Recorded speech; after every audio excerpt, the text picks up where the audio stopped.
mouth is really important. That's how we've grown. We've done no advertising.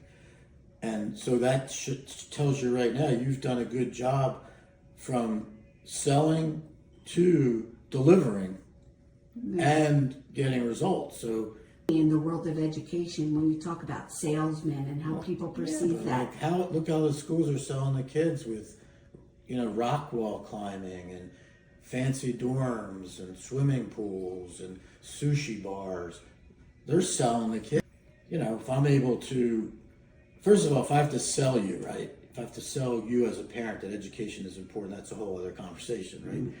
But if I could sell a 16-year-old kid on reading, studying, putting in the extra, the first thing I'll ask a kid, you working hard enough? No, I'm not working. So really work up and man up, especially the boys. Man up, this is your business. Yeah.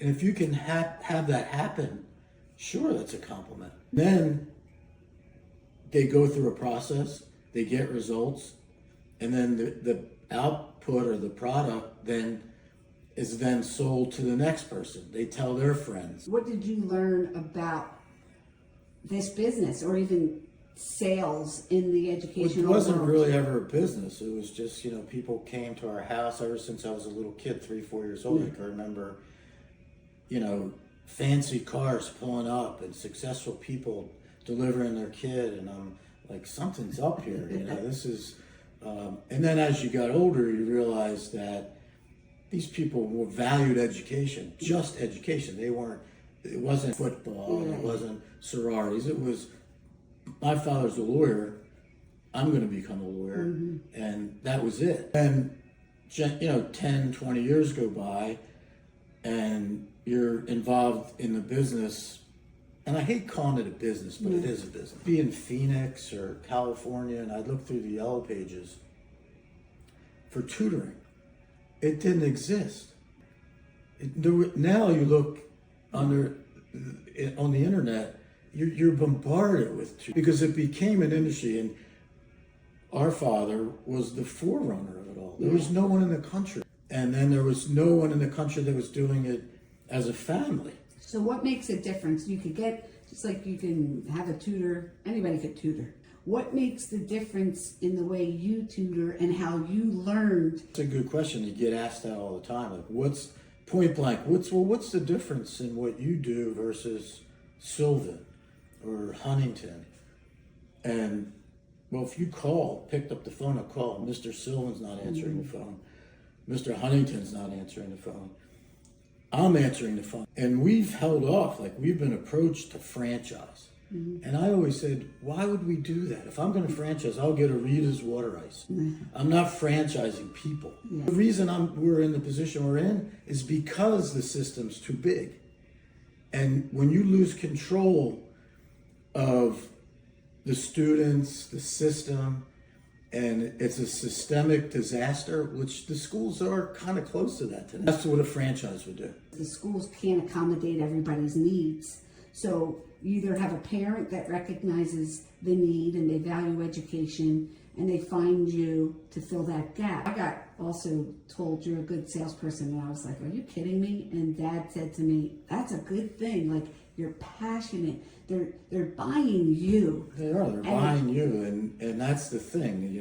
There's a million people tutoring in their basement. Teachers are doing it, but it's all about the person. I've seen PhDs who were brilliant, but they had no connection with it. And I would tell them, like, listen, you have to understand that a 6-year-old kid doesn't love geography as much as you love geography. Yeah, right. So you have to kind of dumb it down. Yeah, especially on the SAT, when it's like the higher scoring, those tutors that are brilliant in math, and they just get the problem, but they don't know how they get it. Well, you scare the hell out of the kid. Why gold medalists in the Olympics aren't good coaches, where, the 7th grade middle school teacher is the head coach, and he's the most winning coach in the history of the school. So you have the heart of a teacher in everything you do. If it's medicine, law, insurance, if you have a heart of a teacher, you're better at what you do every time. And that's definitely something you can't fake. You can't fake it. No, it's a gift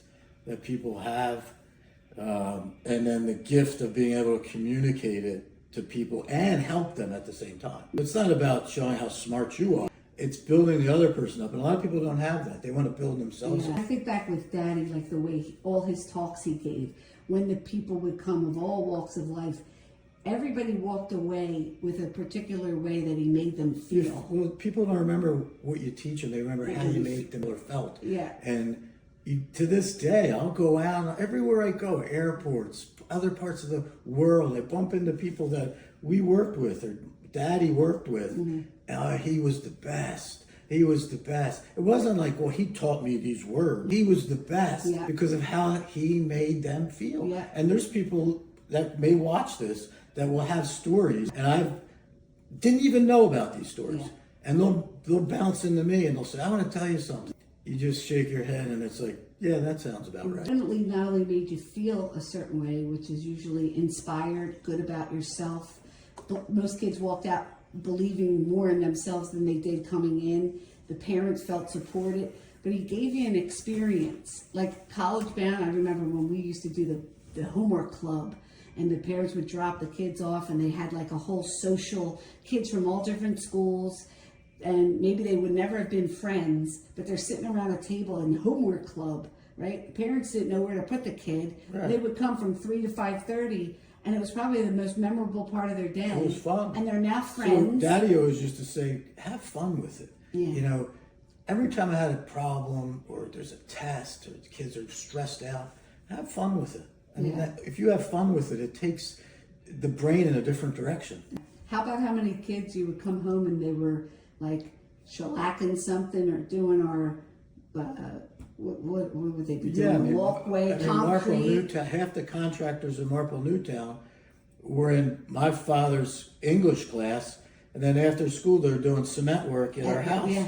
Yeah. So he had a way of not only teaching them, but then seeing what they do. Oh, you're a contractor, well, come on over. And he'd give them jobs. He gave those kids the foundation of, today you talk about, don't go to college, explore the trades.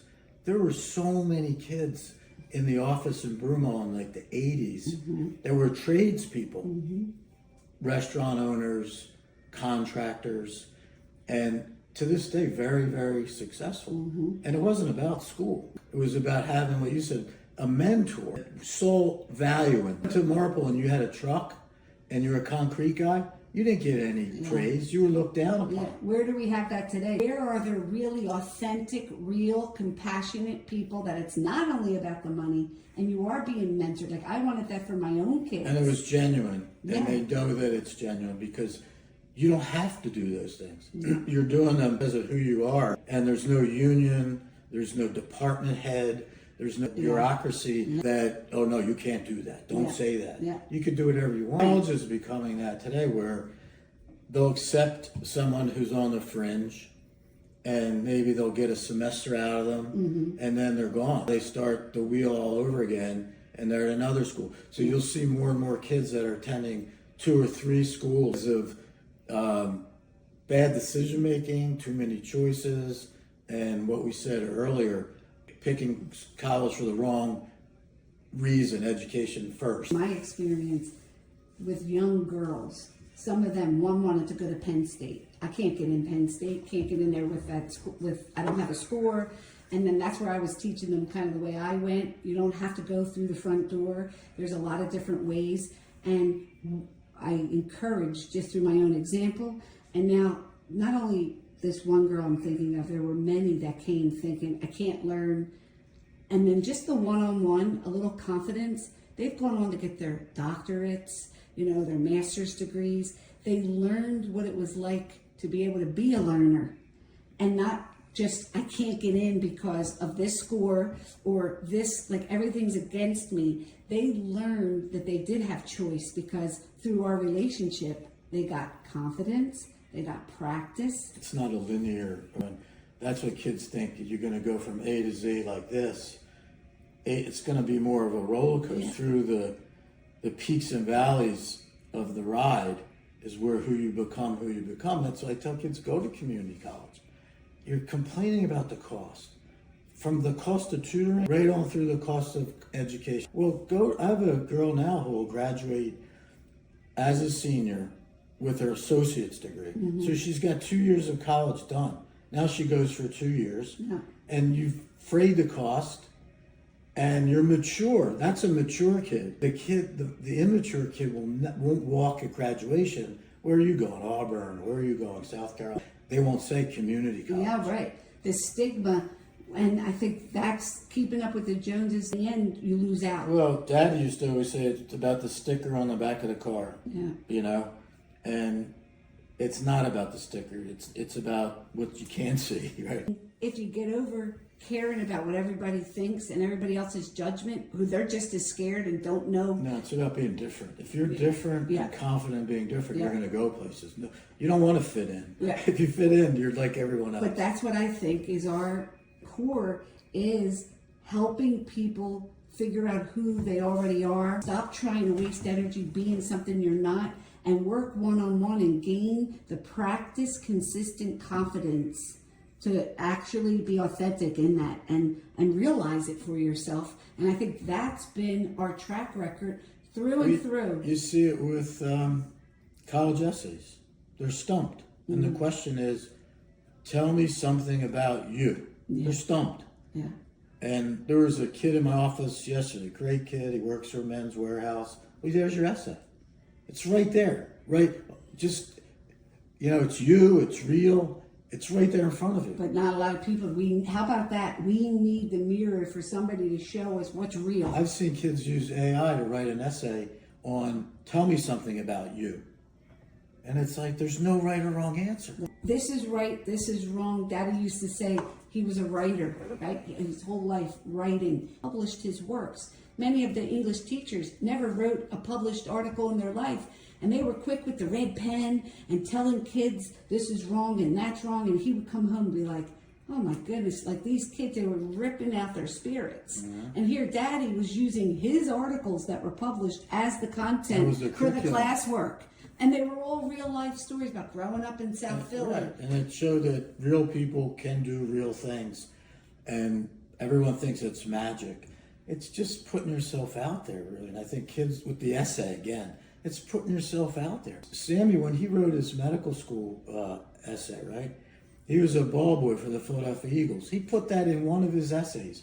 He's sitting with like the dean of the medical school at Einstein. Brilliant man. At the end of the day, he says to his colleague, "This is the ball boy I was telling you about." Yeah. What makes you That's different? all he remembered. What makes you unique and interesting? And that's what people want. The most brilliant people want something they don't have. This is who I am, and I don't care what you think. If you don't feel safe, where do you as a student, as an individual, feel safe enough to be messy, to look stupid, to make a mistake, to ask a question? It's even harder with social media because boys won't ask girls out for dates, because if they come across as a creeper or like someone's gonna be turned down, they put it online. Yeah. And that kid's humiliated. You said there's not a lot of safe places. Even home, difficult. The dynamics today of the family and the father being away working all the time, the mother's at home. Yeah. That ends with dealing with the kids. People are like, well, what do you mean safe? Our house is safe. We're safe. He never had trauma. He never had anything. And what we don't realize is our entire life, everything and anything that overwhelmed us, just getting a bad grade that we might get yelled at, or just these expectations that we have in the conditioning, create a nervous system that is unsafe. And an unsafe nervous system that's patterned cannot learn. So that's half the battle, where you get a kid in and you help to regulate their nervous system consistently with practice, and in time they learn to trust themselves, they're trusting you, and that's where the frontal part of the brain comes online. And that, I think, is the biggest misperception. People believe I can't learn, or I stink at this, I'm bad at that. Or It has I'm nothing to bad test taker. Yeah, and it's not anything to do with you. It is your nervous system that got glitched, and it's a protective thing. And then once they're safe enough, they can relax, and their nervous system could go back to its regular self-healing way, and your Well, mind the can- brain is not designed today to take in all the information. No, It's too taking much. in. It's like the computer that just spins on Yeah. the little circle. That's what their minds are like. They're so distracted. Yeah. You talk about endurance. Just sitting down for 2 hours in today's world Unheard of. is a like tremendous feat. Yeah, we can't go beyond 6 seconds. They shortened the SAT, and that's Yeah. why they shortened the ACT. Yeah, because it makes the job of the school easier. Get this kid medicated so he's not a distraction to what it is we're trying Well, they're to distractions to teach. themselves. I mean, they distract themselves. It's just a distracted society, and outside of education, it's just, everything's distracted. Yeah. These kids today are tough. Like when we took the SAT in the '80s, the SAT's changed now 5 times, and people ask me, "What's the difference?" You know what the difference is? The kid today. In the '80s, you didn't question it.